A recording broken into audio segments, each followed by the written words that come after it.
Ramar đến nổ xuôi khi bạc hạt Ramar pon đồn lăng lệ thế này mà sẽ nụ chuyện đó đồn lăng riêng này bạc hạt chân nổ xuôi ạ cô lại cô nấu nền rồi hiện lâu lắm về đó nấu bạc hạt xuôi cô lấy tao không này hay gì nhỉ khi ta kiềm bạc hạt thì lâu chút cả bạc hạt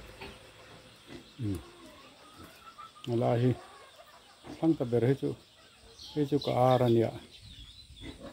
hay lẹ ở tầm này lẹ khi lại mình khi có cái cả ara mình chú lẹ cả ara nghe mình lẹ ngon kìa sao Ramar sao nghe sao anh thấy giật rất này